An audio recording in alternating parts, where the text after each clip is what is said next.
Shalom Bapak Ibu semua yang terkasih di dalam Tuhan. Malam hari ini merupakan kul Natal di tahun 2021. Memang tidak seperti di tahun-tahun sebelumnya, di mana kita bisa merayakan dengan meriah. Karena mungkin di tahun-tahun lalu kita bisa ada tukar kado, kita sudah mempersiapkan kado. Mungkin beberapa rumah juga dihiasi oleh ornamen Natal waktu tempat kita beribadah kul. Mungkin ada acara spesial, atau bahkan mungkin kita merayakannya dengan sedikit makan bersama teman-teman di KUL. Ya, malam hari ini mungkin kita di dalam KUL Natal ini sedikit berbeda, tapi kita tetap perlu bersyukur sekalipun hari ini masih ada di dalam keadaan pandemi, tapi kita tahu semua sudah berangsur lebih baik dan kita mengucap syukur. Tapi biarlah lewat Natal di tahun ini, di mana kita belum bisa merayakan seperti dahulu, saya berharap kita semua tidak bersedih karena keadaan seperti ini, tapi biarlah kita juga tetap memiliki arti Natal buat hidup kita secara pribadi di dalam setiap diri kita. Amin. Malam hari ini izinkan saya menyampaikan sedikit firman Tuhan. Renungan malam hari ini di malam Natal ini, di hari Natalku ini, dengan tema dituntun kepada juru selamat. Yuk mari kita persiapkan hati kita masuk di dalam doa. Tuhan Yesus, terima kasih untuk malam hari ini tanpa terasa Tuhan. Kami sudah masuk di bulan Desember, kami masuk di dalam kul Natal, sekalipun kami tidak bisa seperti dahulu Tuhan, dalam acara kul Natal ini, tapi biarlah kul Natal ini boleh tetap berarti buat kehidupan kami tetap tidak kehilangan makna kehadiran Engkau Tuhan di dalam setiap Natal kul ini Bapak. Terima kasih Tuhan, urapi setiap kami yang mendengarkan firman-Mu, juga hamba-Mu yang menyampaikan firman-Mu, biarlah setiap firman disampaikan ini boleh menjadi rema dan hidup bertumbuh di dalam kehidupan kami masing-masing Bapak. Terima kasih Tuhan, dalam nama Tuhan Yesus kami disambut firman-Mu. Haleluya. Amin. Bapak Ibu yang terkasih dalam Tuhan, tema kul hari ini dituntun kepada juru selamat. Yuk kita baca dulu firman Tuhan. Sebagai ayat emasnya firman Tuhan di Mazmur 43 ayat 3 firman Tuhan, suruhlah terangmu dan kesetiaanmu datang, supaya aku dituntun dan dibawa ke gunung-gunungmu yang kudus dan ke tempat kediamanmu. Ya, ini apa yang disampaikan di dalam firman Tuhan ini, suruhlah terangmu dan kesetiaanmu datang, supaya aku dituntun dan dibawa ke gunungmu yang kudus dan ke tempat kediamanmu. Bapak Ibu, lewat firman Tuhan ini kita diingatkan semua, biarlah lewat Natal ini, terang Natal ini, kesetiaan, biarlah kehadiran Tuhan ini boleh dan kesetiaan kita ini, kehadiran Tuhan ini boleh menuntun kita, membawa kita, kelahiran Tuhan Yesus membawa kita, menuntun kita ke tempat kediaman Tuhan, ke gunung kudusnya Tuhan. Ya Bapak Ibu, saya percaya ya Tuhan Yesus hadir, ya Tuhan Yesus lahir di hari Natal pasti punya tujuan, ya. Nah itu tujuannya adalah untuk supaya kita mengenal kasih Tuhan yang akan menuntun hidup kita kepada keselamatan. Tentu bagaimana caranya kita mengenal kasih Tuhan? Tentu kita harus mulai dari satu hal yang namanya kita kudu percaya. Ya, percaya akan kelahiran Tuhan Yesus, bahwa Tuhan Yesus itu Tuhan sendiri yang turun datang ke dunia, lahir 100% manusia, 100% Allah, untuk kemudian bagaimana kita mengenal pribadi Tuhan, kita mengenal bagaimana Tuhan menyampaikan keselamatannya, doakan dia mengorbankan dirinya, mati di kayu salib, supaya setiap kita, setiap manusia, setiap kita, bukan hanya mendengar bagaimana kebaikan Tuhan, mendengar bagaimana kasihnya Tuhan, tapi lewat kelahiran Tuhan Yesus dan kematiannya Tuhan Yesus, setiap kita bukan hanya mendengar, tapi bisa melihat sendiri bagaimana pengorbanan kasih Tuhan dinyatakan buat setiap kita. Supaya apa? Supaya setiap kita boleh merasakan, mengingat kasihnya Tuhan. Jadi peristiwa Natal ini sebenarnya kelahiran Tuhan Yesus menggambarkan peristiwa cinta kasihnya Tuhan buat kita semua. Bapak Ibu, saya percaya di setiap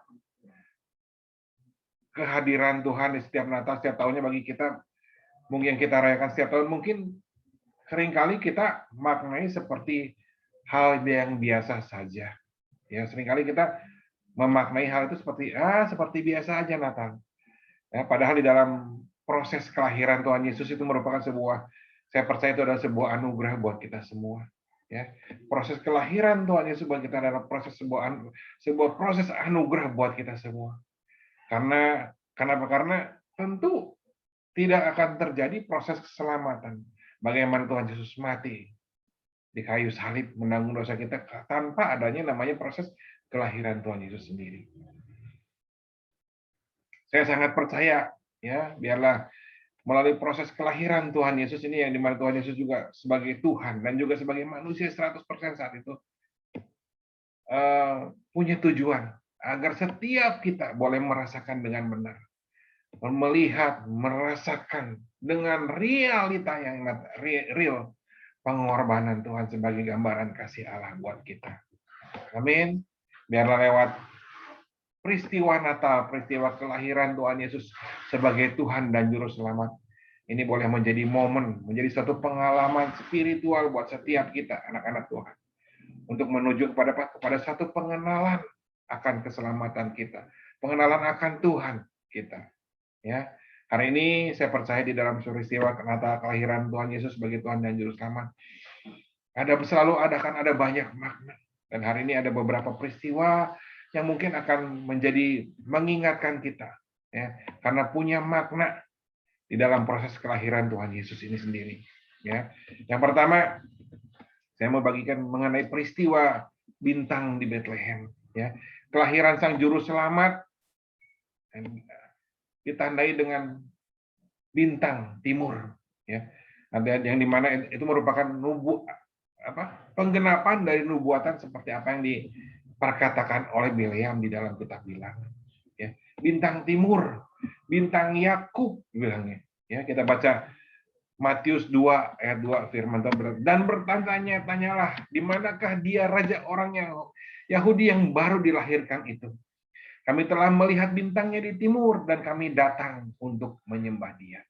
Ini yang dilakukan oleh orang Majus. Ya. Peristiwa ketika bintang timur, bintang Bethlehem ini muncul. Saya percaya bukan satu kebetulan. Dan apa yang dilakukan orang Majus, mereka mencari terus, mengejar bintang itu, sampai bintang itu di mana berhenti.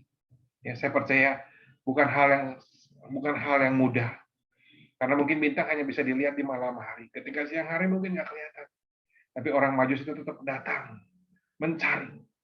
Karena yang luar biasa, yang mengingatkan kita mengenai peristiwa bintang Bethlehem adalah ketika orang Majus itu datang, mencari di mana raja itu dilahirkan. Apa yang dilakukan orang Majus? Mereka tidak berhenti ketika dia ketemu bintang itu.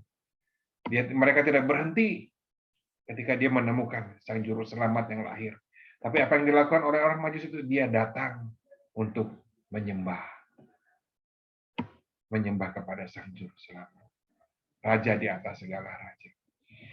Bapak Ibu yang dikasihi, peristiwa Natal ini mengingatkan kita. Lewat peristiwa bintang timur, bintang Bethlehem ini mengingatkan setiap kita bahwa apa yang dilakukan orang Majus ketika dia tetap mengikuti bintang itu sampai berhenti di suatu tempat dan mereka menemukan Sang Juru Selamat lahir. Ya, ini mengingatkan kita. Mungkin kita sebagai anak-anak Tuhan nggak mau kita juga jadi orang yang berhenti hanya jadi seorang yang percaya, berhenti hanya jadi sebagai orang yang Kristen biasa-biasa saja. Mungkin kita berhenti hanya sebagai jadi pelayan Tuhan aja. Tapi lewat peristiwa bintang timur ini, apa yang dilakukan orang Majus ini menjadi mengingatkan kita bahwa orang Majus ketika datang dia nggak berhenti, cuman hanya dia berhenti melihat, tapi dia datang dan menyembah Sang Juru Selamat. Bapak Ibu, apa yang kita lakukan sebagai anak-anak Tuhan, sebagai orang percaya? Tuhan mau kita nggak berhenti hanya jadi orang percaya, jadi seorang pelayan Tuhan, berarti begitu saja. Tapi Tuhan mau kita datang jadi penyembah Tuhan. Ya. Apa yang bisa kita lakukan dalam menyembah Tuhan? Tuhan mau kita melakukan segala sesuatunya dalam kehidupan kita menjadi persembahan buat Tuhan. Orang Majus datang mempersembahkan apa yang dia miliki. Emas, mur, kemenyan, yang terbaik dia persembahkan untuk Tuhan. Biarlah lewat firman Tuhan, lewat peristiwa orang Majus Bintang Timur ini, mengingatkan kita, supaya kita juga tetap memberikan yang terbaik. Penyembahan bicara memberikan yang terbaik. Ya. Apa yang bisa kita lakukan? Pelayanan, berikan yang terbaik. Dalam keluarga, berikan yang terbaik. Di dalam pekerjaan, berikan yang terbaik sebagai bukti penyembahan kita kepada Tuhan. Ya, lakukan yang terbaik. Itu yang pertama. Dan makna Natal yang pertama mengenai bintang Bethlehem bintang timur.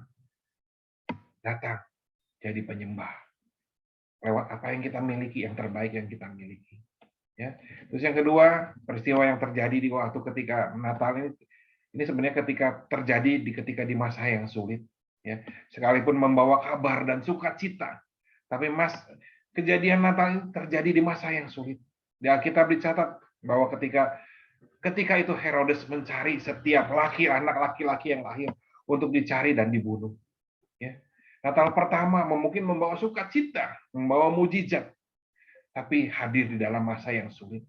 Karena Raja Herodes waktu itu datang mencari untuk membunuh setiap laki-laki yang lahir pada saat itu. Biarlah lewat hari ini Tuhan, kita semua, kita juga mungkin hari ini kita melewati masa Natal hari ini mengingatkan kita semua, mungkin hari ini kita ada di dalam masa kesesakan, masa yang sulit buat kehidupan kita. Tapi biarlah lewat peristiwa Natal 2000 tahun yang lalu, sekalipun di masa yang sulit, Tuhan Yesus tetap hadir. Ya, Tuhan Yesus tetap datang. Ya, peristiwa yang luar biasa anugerah buat kita tetap terjadi. Penggenapan firman Tuhan boleh terjadi. Biarlah lewat Natal yang pertama yang begitu, yang hadir di masa sulit ini mengingatkan kita, apapun kesukaran yang kita alami, kita perlu percaya Tuhan tetap akan sanggup melakukan mujizatnya buat kehidupan kita. Pertolongan Tuhan tetap pasti akan terjadi. Kalau dulu 2000 tahun yang lalu, sekalipun di masa sukar, di masa sulit, Tuhan hadir. Bahkan berarti saat ini pun, kalau kita ada di dalam masa sulit, Tuhan pasti akan sanggup tetap hadir di dalam permasalahan kehidupan kita. Pertolongan Tuhan pasti akan tetap hadir. Ya. Ayub 23 ayat 10 firman Tuhan bilang, Ayub yang pernah dicobai sampai habis semuanya, bahkan sakit, dia katakan, karena ia tahu jalan hidupku. Seandainya ia menguji aku akan timbul seperti emas. Bapak Ibu, apapun yang terjadi dalam kehidupan kita, sesulit apapun, percayalah Tuhan pasti tetap hadir. Dan kesulitan apapun yang kita alami, Tuhan pasti punya tujuan supaya kita timbul menjadi seperti emas. Dimuliakan Tuhan. Amin. Peristiwa yang ketiga yang kita ingat di dalam masa kelahiran Tuhan Yesus, tadi bintang, ya, bicara penyembahan, masa sulit, bicara mengenai Tuhan tetap hadir. Yang ketiga adalah bicara mengenai palungan. Ya. Kita baca dulu Lukas 2 ayat 7 firman Tuhan.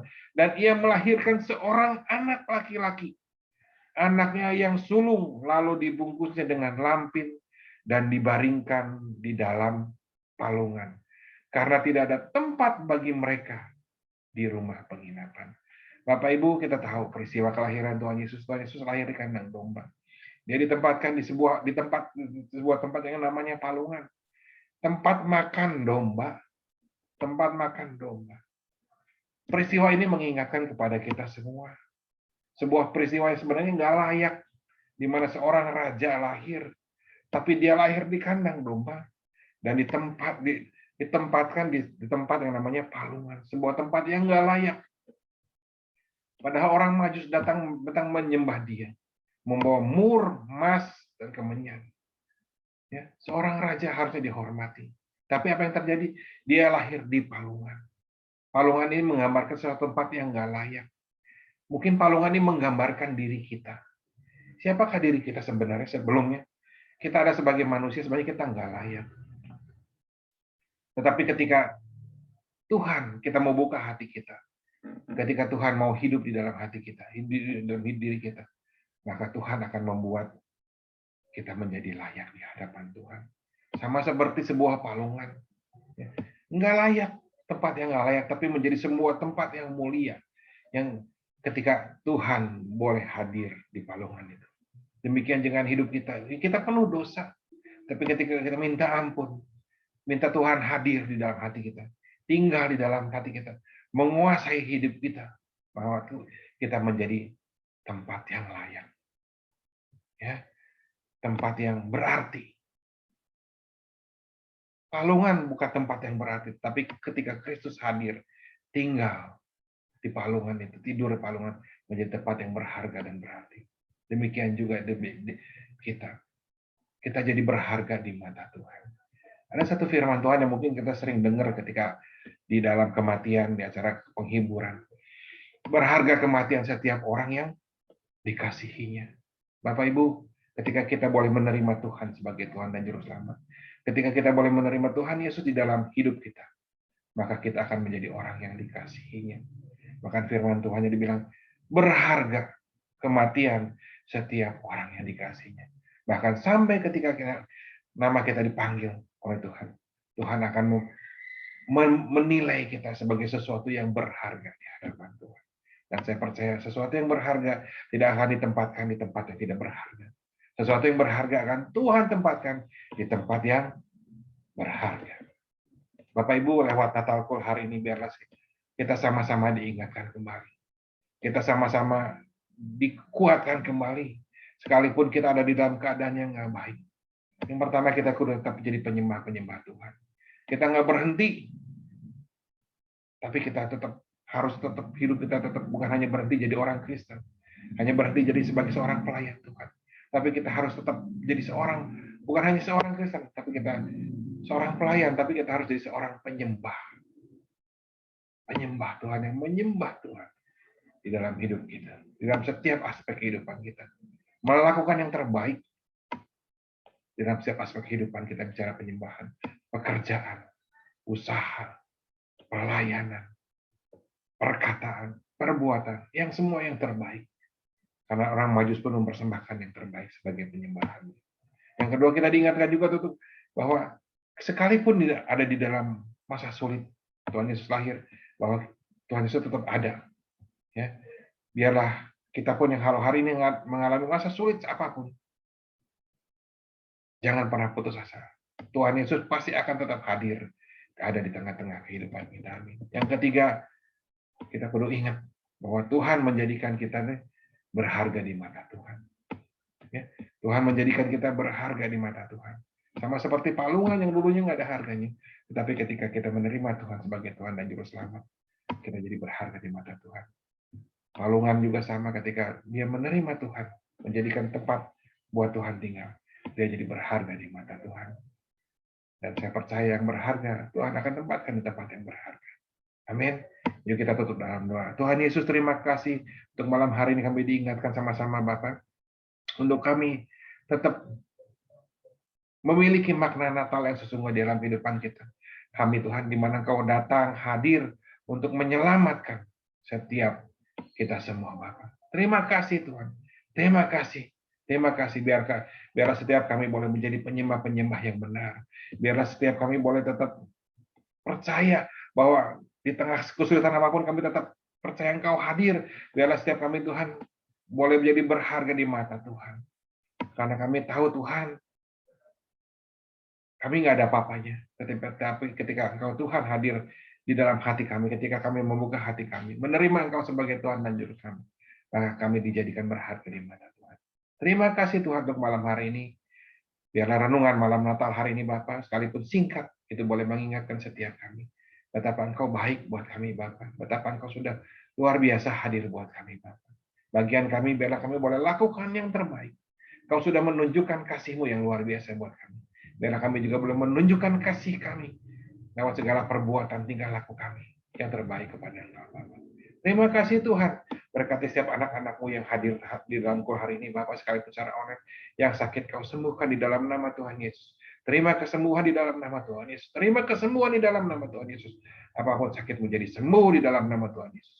Berikan jalan keluar yang ada di dalam masalah ekonomi, Bapak. Terima kasih, pelihara setiap anak-anak-Mu berkat dengan berkat yang berlimpah-limpah, Bapak. Terima kasih Tuhan, hanya hamba-Mu selesai bicara, tapi biarlah firman Tuhan lewat Roh Kudus yang mengajar setiap kami lebih dan lebih lagi, Bapak. Terima kasih. Hanya dalam nama Tuhan Yesus kami berucap syukur. Haleluya. Amin. Shalom. Tuhan Yesus memberkati. Selamat Natal buat semua. God bless you. God bless.